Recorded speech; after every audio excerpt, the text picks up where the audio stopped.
I am standing by the window of my office, looking out at the Pacific Ocean, stretching endlessly before me.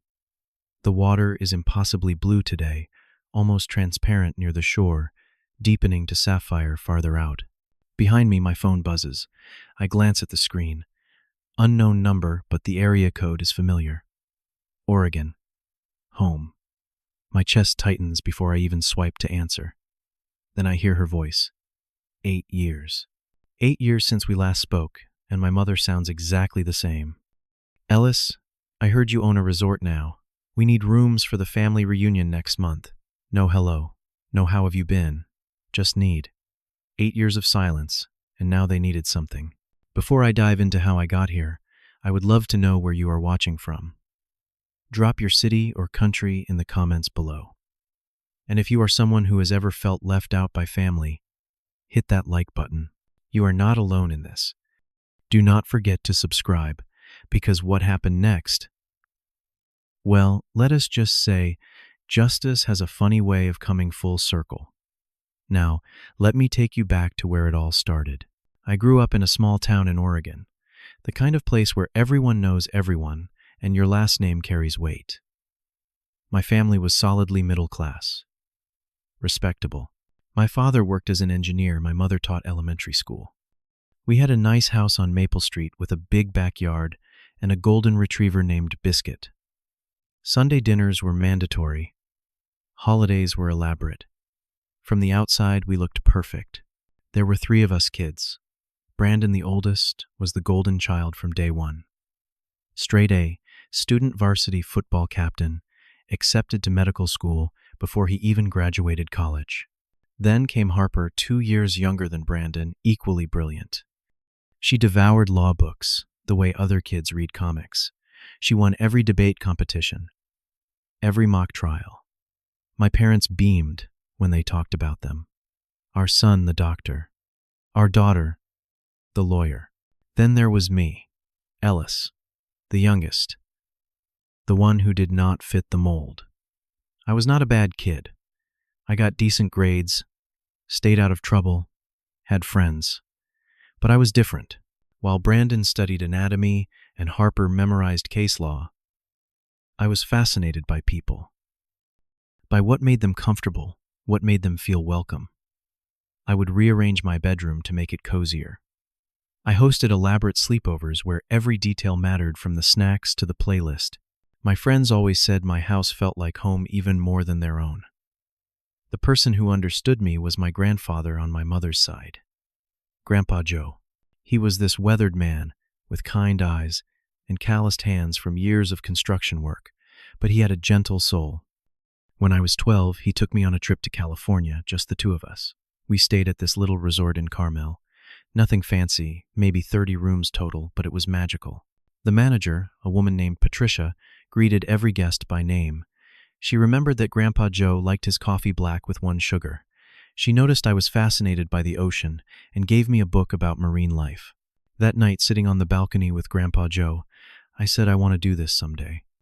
I want to make people feel the way Patricia makes them feel. He smiled, squeezed my shoulder. Ellis, making people feel welcome is a gift. Do not let anyone tell you it is not important work. I held on to those words like a lifeline. When I was 18, I graduated high school with a 3.7 GPA, good enough for plenty of colleges. I got accepted into a pre-med program. My parents were thrilled. Finally, Ellis was going to be someone they could brag about, but I could not do it. I could not spend the next decade studying something that made me miserable just to make them happy. I applied to a hospitality management program at a university in Nevada. When the acceptance letter came, I knew I had to tell them. It was a Tuesday night. We were having pot roast, my mother's specialty. I waited until everyone had finished eating before I said, I need to talk to you all about something. My father looked up from his newspaper. My mother folded her hands. Brandon and Harper exchanged glances. I am not going to the pre-med program, I said. I got accepted to study hospitality management. I want to work in hotels, resorts. I want to create experiences for people. The silence was deafening. Then, my father spoke. You are throwing away your future. For what? To clean hotel rooms. It is not about cleaning rooms, Dad. It is about creating experiences, building something that matters to people. My mother cut me off. Your brother is saving lives. Your sister is defending justice. And you want to what? Fold towels. Brandon looked down at his plate. Harper studied her water glass. Neither said a word in my defense. I tried to explain, tried to make them understand, but my father stood up his chair, scraping against the hardwood floor. If you choose this path, he said, his voice cold, do not expect us to support it. Grandpa Joe had passed away the year before, heart attack, sudden and cruel. He was the only one who would have stood up for me. Now, I was alone. I left home 3 weeks later, with $800 I had saved from working at the movie theater and a duffel bag of clothes. I did not cry until I was 2 hours down the highway, the Oregon landscape disappearing in my rearview mirror. The first year was the hardest. I moved to Las Vegas, enrolled in classes, worked 3 part-time jobs to pay tuition and rent. I lived in a studio apartment, so small I could touch opposite walls with my arms stretched out.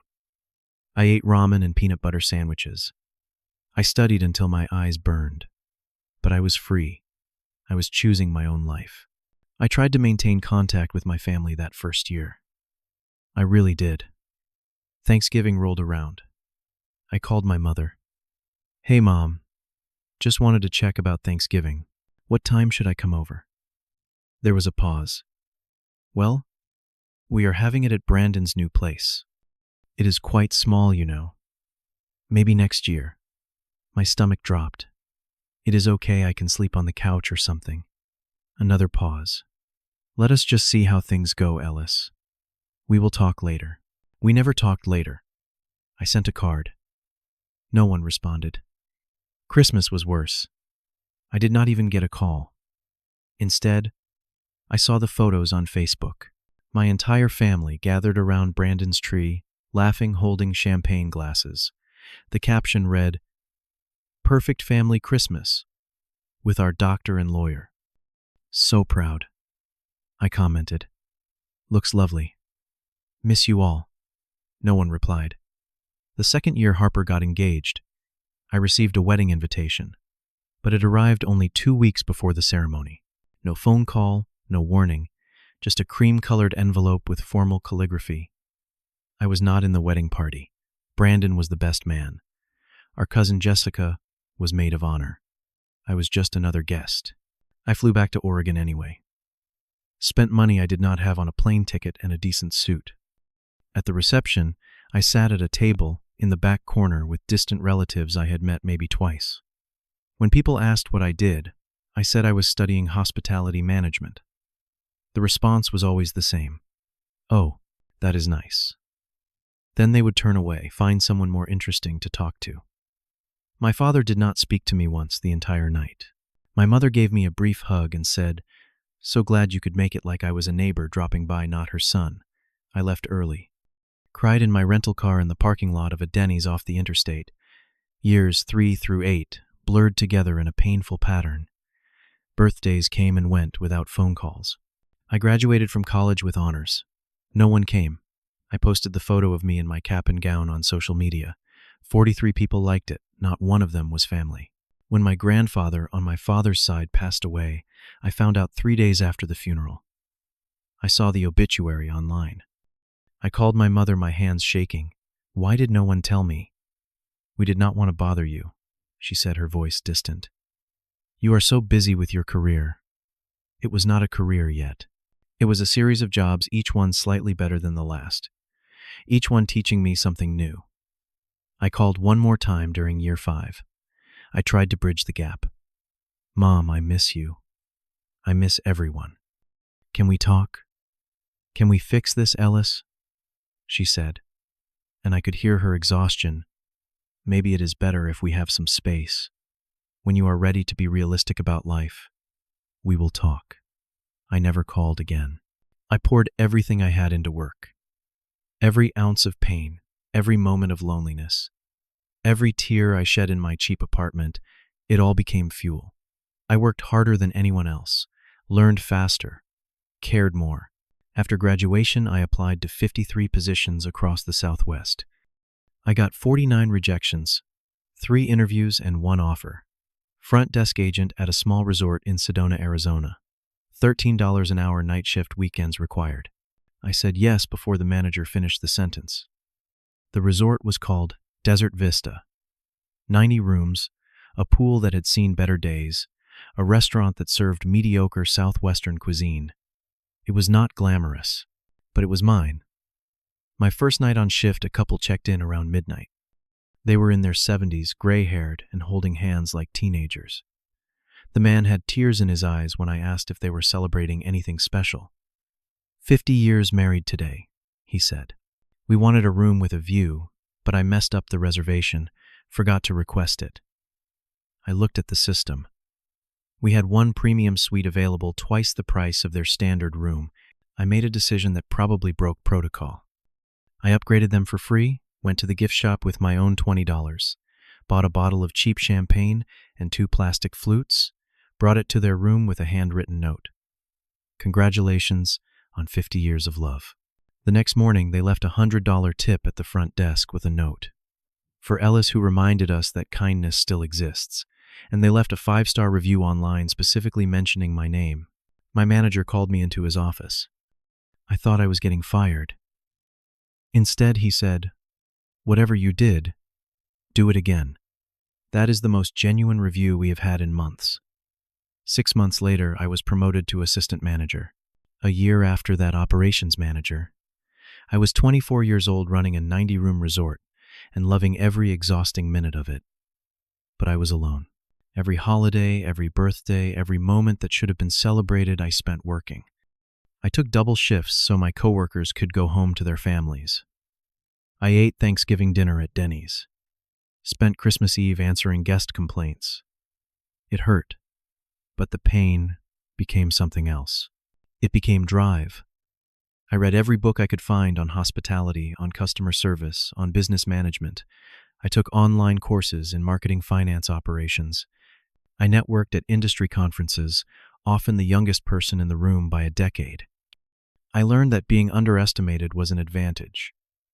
People did not see me coming. When I was 24, Desert Vista ran into financial trouble. The owner, an absentee investor in California, decided to sell rather than renovate.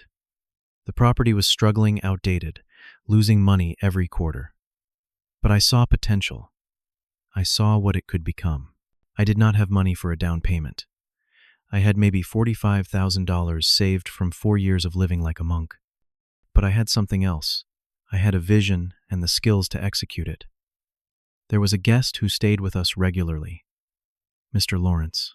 He was in his early 70s, retired, always polite, always generous with staff. One evening, he came to the front desk during my shift. There was a situation. A guest was furious because their room air conditioning had broken, and we were fully booked with no alternative rooms available. The guest was yelling, threatening legal action, making a scene. I stayed calm. I apologized sincerely. Then I said, "Sir, I completely understand your frustration. The air conditioning is unacceptable. What I can offer you is this. We will move you to our premium suite right now, no charge for the upgrade. We will comp your entire stay, including meals. And I will personally ensure a technician fixes your original room's air conditioning tonight so it does not happen to another guest. Would that be acceptable?" The man's anger deflated. He nodded, embarrassed by his outburst.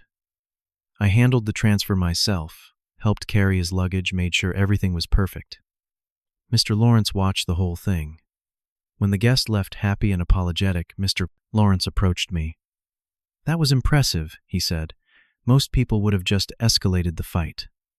I shrugged. He had a right to be upset. We failed him. The least I could do was make it right. Mr. Lawrence asked me to have coffee with him the next morning. I thought it was strange, but agreed.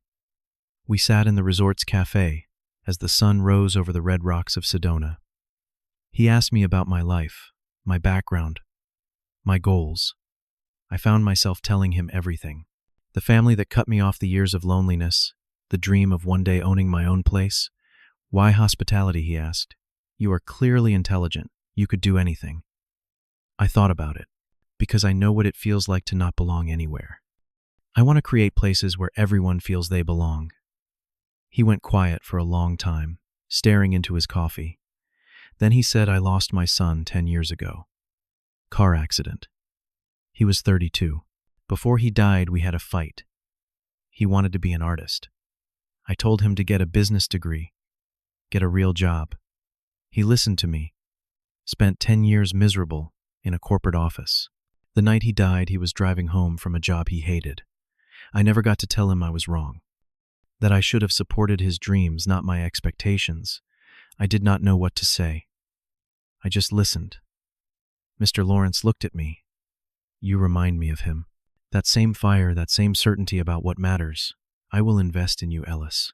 Not because I think you will make me rich, but because supporting you is the apology I never got to give my son. 3 months later, Mr. Lawrence invested $300,000. I put in every penny I had saved. We bought Desert Vista for a bargain price. I renamed it Oasis Retreat. Spent 4 months renovating. Ripped out old carpets, updated every room, trained staff in genuine hospitality, not just service. 8 months after reopening, we were at 85% occupancy. Reviews called us the hidden gem of Arizona. I opened 2 more boutique properties over the next 2 years. Small, intimate, focused on experience over luxury. By the time I was 26, I was running a small but successful hospitality group. I was not rich, not yet, but I was stable, respected, building something real. Then I found the property in California. Serenity Shore Resort. 15 acres of oceanfront paradise, 50 rooms, a restaurant, a spa, private beach access. It was a foreclosure, neglected and desperate. The asking price was $4.2 million. I had enough for a down payment, barely, and solid enough credit for a loan. It was terrifying. It was everything I had ever wanted. I bought it.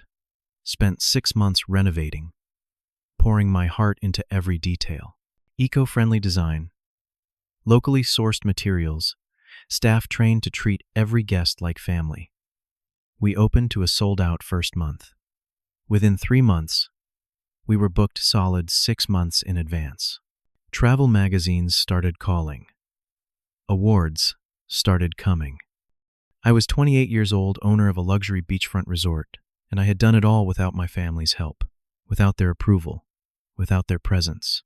The grand opening night, I stood on the balcony of my office, the same spot I am standing now, and looked at the ocean, champagne glass in hand, success all around me, and I felt hollow, empty, because there was no one to share it with, no one who had been there from the beginning, who understood what this meant.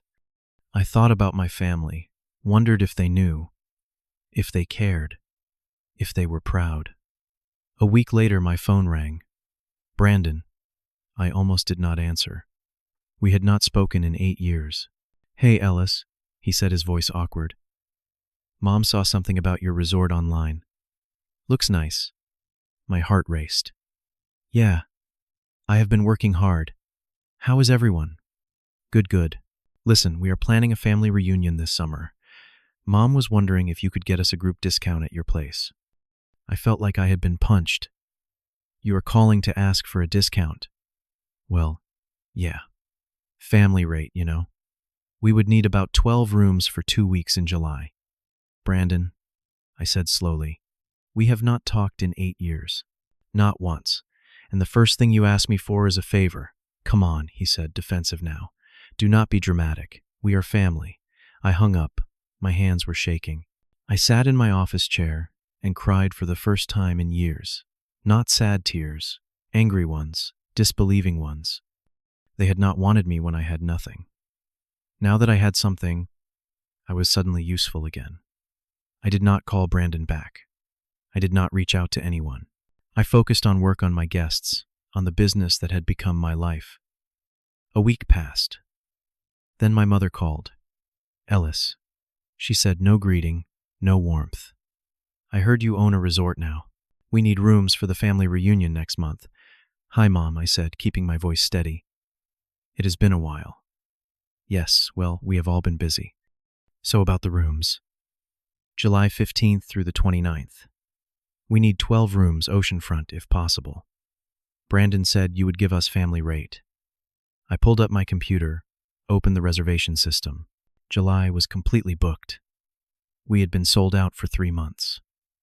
I looked at the screen and smiled for the first time in days. When is the reunion, I asked, though I already knew. July 15th through 29th. 12 rooms. Can you make it work? I am sorry, Mom, but we are fully booked for July. We sold out 3 months ago. Well, her voice turned sharp. Surely you can move some people around. We are your family. I took a deep breath. That is interesting. Where was that family for the past 8 years? Silence. Ellis, she said finally, do not start. No, we never started, Mom. We never talked about it. You just erased me. You chose your path. I chose a career I love. You chose to cut me out for it. We did not cut you out. We had our gatherings, and I was not invited to Harper's wedding properly. I said, my voice rising, despite my efforts to stay calm.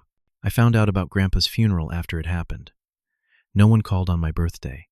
No one came to my graduation. When I succeeded, no one noticed. But now that you need something, now I am family again. She did not respond. I have a business to run, I continued. A successful one. The resort is fully booked because people value what I created. I cannot just kick out paying guests for people who did not value me when I had nothing. Ellis, her voice was quieter now. Maybe for the first time I heard something like realization. You taught me that family is supposed to support each other. I guess I learned that lesson differently than you intended. So, that is it, she asked. You are going to punish us? No, Mom. I am just treating you the same way you treated me. Just like your house, mine is out of room. The silence stretched between us, 8 years of hurt compressed into seconds. She said, her voice breaking slightly. I did not realize. I hope your reunion goes well, I said, suddenly exhausted. There are plenty of other hotels in the area. I can send you a list if you would like. Ellis, wait. I have a meeting. Take care, Mom. I hung up. For a moment, I just sat there, phone in my hand, heart pounding. I did not feel triumphant. I did not feel vengeful. I just felt tired, and strangely, peacefully tired. Like I had finally set down a weight I had been carrying for 8 years. That afternoon, an email came through. Brandon. Subject line, I am sorry. I almost deleted it. But something made me open it. Ellis, it read. You are right. About all of it. I have known for 8 years that what I did, was wrong. I watched them exclude you and said nothing because I was afraid if I spoke up I would be next. I have watched your success from a distance, seen the articles, the reviews, the awards, and every single one made me feel smaller. Not because you are successful, but because I know I did not deserve to celebrate it with you.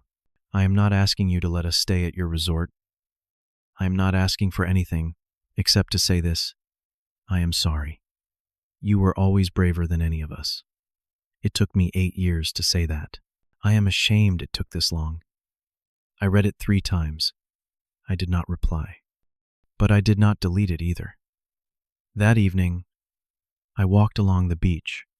The sun was setting, painting the sky in shades of orange and pink. A family was playing near the water. A little girl, maybe 7 years old, building a sand castle. She looked up as I passed and ran over. Mister, she said, do you own this place? I do, I told her. It is the best place ever. Thank you. Her parents walked over, apologizing for her interruption, but they were smiling. The father said, seriously, this is our first vacation in 3 years. We have been saving forever. You have made it magical for us. Thank you. I felt something shift in my chest. This was my family. Not the people who shared my blood but rejected my dreams. These people, the ones I served, the ones who appreciated what I built, the ones who let me create magic for them. My staff was my family. Mr. Lawrence, who believed in me when no one else did. The housekeepers and cooks and maintenance workers who showed up every day and cared about our guests as much as I did. I did not need my mother's approval anymore. I had built my own table and filled it with people who actually wanted to be there. In the months that followed, I did not block my family's numbers. But I did not reach out either. I focused on expanding Serenity Shore, adding a new wing designed specifically for family reunions. Ironically, many of our guests were people who, like me, had complicated relationships with their families, people finding their own way, their own tribe. Mr. Lawrence became something of a father figure. We had dinner every month. He would tell me stories about his son, and I would listen. In return, he listened to my struggles, my victories, my fears. He never gave advice unless I asked. He just showed up, consistently, lovingly. My staff became my siblings in all the ways that mattered. We celebrated each other's birthdays, supported each other through breakups and graduations and new babies. When my assistant manager, a woman named Sophia, got her citizenship after 15 years of fighting through the immigration system, we threw her a party on the beach. 50 people showed up. Half of them were guests who had become friends. That is what Serenity Shore had become. Not just a resort, but a community. 3 months after the phone call, I hosted a staff appreciation dinner. I rented out the restaurant, brought in a chef from Los Angeles, opened the good wine. After dinner, I stood to make a toast. But before I could speak, Mrs. Kim, our head of housekeeping, stood up. Mrs. Kim was a woman in her 50s from South Korea originally, who had worked in hotels for 30 years. She was quiet, meticulous kind. I had never heard her speak publicly. I come to America 30 years ago. With nothing she said, her English accented but clear. My family in Korea, they say, I am foolish. They say, I throw away good life for American dream that does not exist. For a long time, I think maybe they are right. I clean rooms. I am invisible. Then I meet Ellis. He does not see maid. He sees person. He gives me dignity. He creates place where people like us, people who do not fit in other places, we belong here. This is my real family now. She sat down. The room erupted in applause. I could not speak. My throat was too tight. So I just raised my glass, and everyone raised theirs, and we drank to the family we had chosen. 6 months after the phone call, something unexpected happened. I was in my office when the front desk called. There is someone here to see you. She would not give her name, but she says she is your sister. My heart stopped. Harper. I went down to the lobby. There she was, standing by the window overlooking the ocean, looking older than I remembered. She turned when she heard me approach. We stared at each other for a long moment. Can we talk? She asked quietly. We went to the resort's coffee shop, sat at a corner table. She ordered tea. I ordered nothing. My stomach was in knots. I came to apologize, she said. Not to ask for anything, not to try to justify what we did, just to say I am sorry. I listened. I have always admired you, she continued, even when I did not say it, maybe especially then. You had the courage to choose yourself over their expectations. I never did. I became a lawyer because Dad wanted me to. I married the man I married because Mom approved of him. I have lived my entire life trying to earn acceptance I already had, and I watched them take away yours, and I said nothing, because I was terrified they would do the same to me.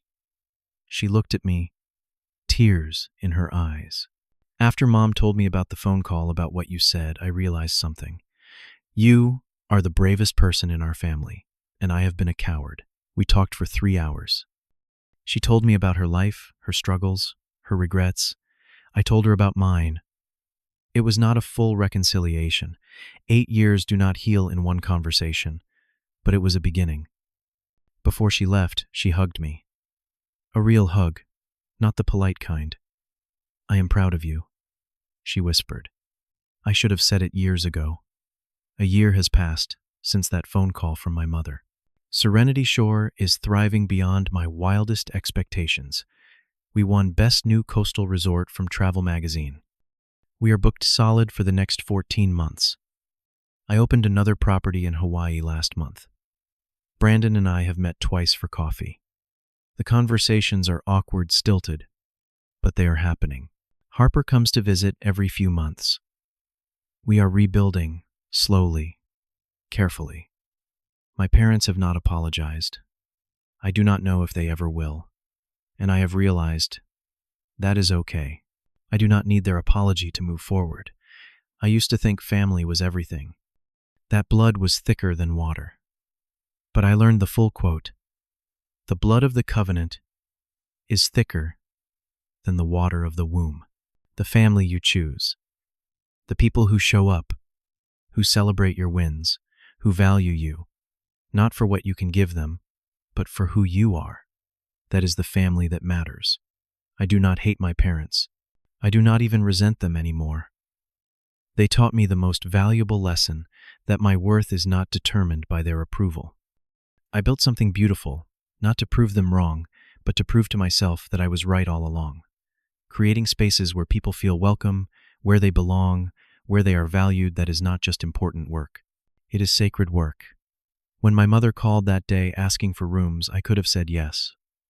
I could have kicked out paying guests, bent over backward to accommodate them. But that would have taught them the wrong lesson, that they could treat me as invisible for years and still get whatever they wanted. Sometimes the kindest thing you can do for yourself is say no, not out of spite, but out of self-respect. My resort is full, not just with guests, but with people who see me. With people who chose to be part of my life, not because they had to, but because they wanted to. And that is all I ever wanted. If you are out there feeling invisible to the people who are supposed to love you most, remember this. Your value does not decrease based on someone's inability to see your worth. Build your own table. Fill it with people who celebrate you. And when those who excluded you come knocking, well, just like their house, yours might be out of room. And that is okay. Have you ever had to set boundaries with family? Have you ever felt invisible to the people who should see you most? Drop your thoughts in the comments below. I read every single one, and your stories matter. If this resonated with you, please hit that like button and share this with someone who needs to hear it. And do not forget to subscribe, because every week I share more stories about finding your way when the path is not clear, about building family when blood is not enough, about becoming who you were meant to be despite the obstacles. Thank you for listening to my story. I hope wherever you are surrounded by people who see your worth. And if you are not there yet, I hope you are on your way. Take care of yourselves, and remember, you deserve a seat at a table that celebrates you.